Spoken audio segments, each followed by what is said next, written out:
CTV News at 5 with Hudson Mack. Well, by the time most folks had opened their eyes and set foot out their front door this morning, it was already piling up and drifting in a howling Arctic wind. Schools were closed, some businesses stayed shut, roads were a mess. Greater Victoria got a blast of winter that was reminiscent for many of the notorious blizzard of '96.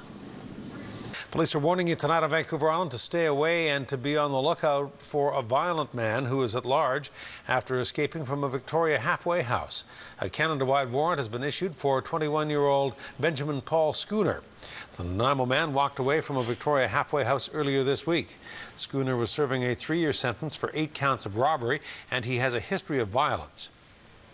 RCMP say he has a height of 6 feet, about 205 pounds in weight, with brown eyes and short brown hair. If you spot Schooner, you are encouraged not to confront him, but call police or dial 911. U.S. President Barack Obama today rejected the Keystone XL pipeline, but the project may be more delayed than it is dead. The Calgary company that wants to build the line will submit a new proposal. The Keystone pipeline would carry crude from the Alberta oil sands to refineries in Texas, but Keystone became a political football in the U.S., and the move today gives the White House control again of the approval process. The White House has denied the pipeline permit. The president blames the Republicans for forcing an arbitrary deadline, trying to tie it to a tax cut next month. Obama is also caught between opposition to his pipeline from his environmental base and pressure to approve it for its much-needed economic benefit.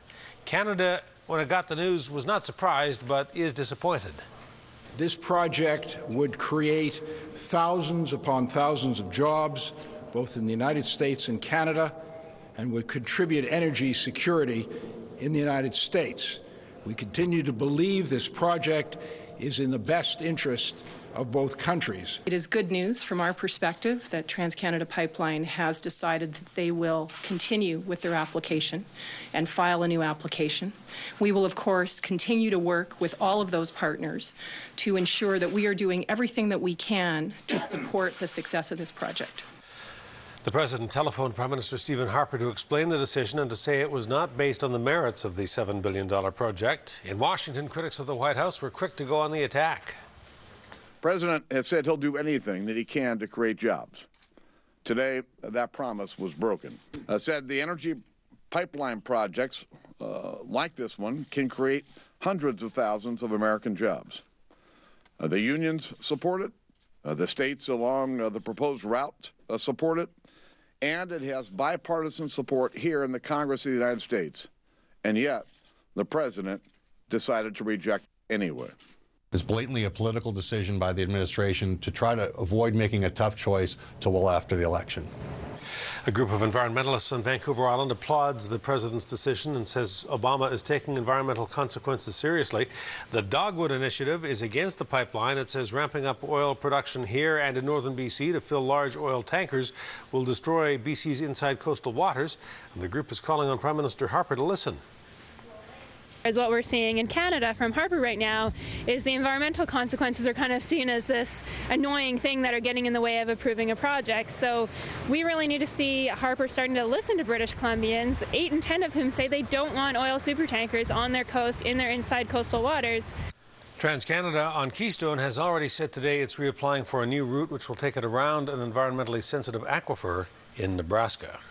Also in Nanaimo tonight, RCMP are asking for your help as they try to find a missing man. Gordon Krompacher has not been seen since December 29th. Before he disappeared, he was living at the New Hope shelter in Nanaimo. He worked full-time at a local fast food restaurant, but he may have been having some personal problems. He has disappeared in the past. About 6 months ago, he went missing for several weeks, then turned up in Halifax. His family is very concerned about him. If you have seen Gordon Krompacher, you're asked to contact Nanaimo RCMP or ask him to contact his family or friends to let them know he's okay. Fire broke out in a trailer at a Comox Valley campsite overnight. Firefighters got the call to the Maple Pool campsite in Courtenay just before midnight. The campsite is a year-round home for dozens of people, and initially there were fears that someone may have been trapped inside the burning structure. It was powered up. Somebody is living there, but they're just not home at this time.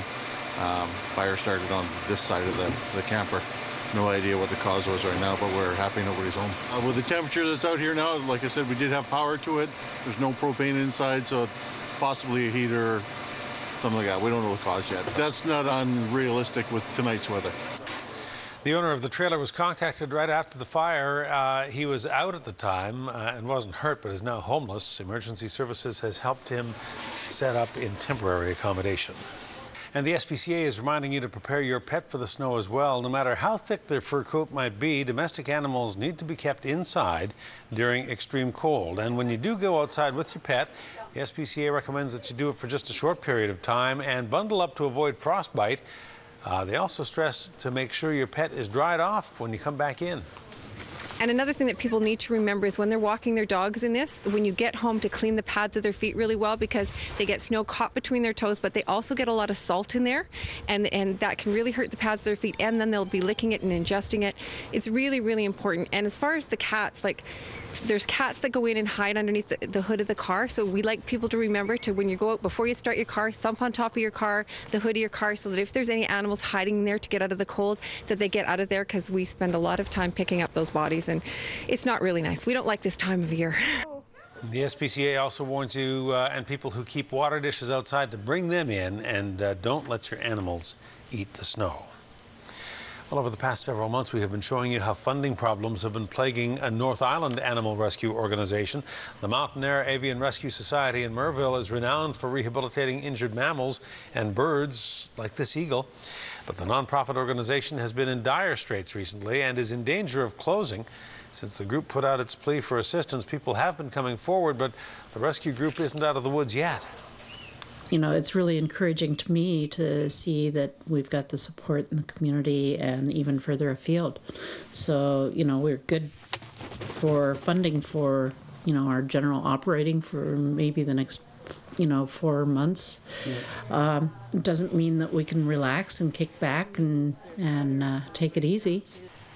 The Society will continue its search for other funding opportunities, particularly now when there is an increasing number of eagles in need of assistance. If you'd like to find out more or would like to help, you can visit the organization's website at wingtips.org. A fish farming company entered a guilty plea today to a charge of incidental catch in a North Island courtroom. Marine Harvest is to pay a $5,000 fine to a Vancouver Island conservation organization as part of the plea deal. The company was charged after failing to return incidentally captured Pacific herring to the place where they'd been taken. In late 2009, Marine Harvest was transporting farmed fish from one of its sites when workers found wild herring mixed in with the farmed harvest. In those situations, the wild fish are supposed to be released back into the waters they came from. Instead, Marine Harvest released them at the site where they had been transported. We were moving our fish from A to B, and we incidentally moved some herring from A to B as well. And when they were released, some were released alive, and some were not released alive. The company says it has taken significant measures since the incident in 2009 to make sure that it doesn't happen again. Since this incident, we've changed a lot of our equipment to ensure that at the point where we are taking on this incidental catch, we're able to release the fish alive back into the same waters from where they came. The fine today, which is $5,000, the majority of that money will be going back into a conservation society, the Solom River Restoration Society, which promotes the proper use of fisheries or fisheries habitat. The $5,000 fine will be donated to the Solom River Restoration Society in Courtenay. Catalyst Paper says reports of its impending bankruptcy are greatly exaggerated, and the company insists that it is simply in a restructuring mode right now in order to survive.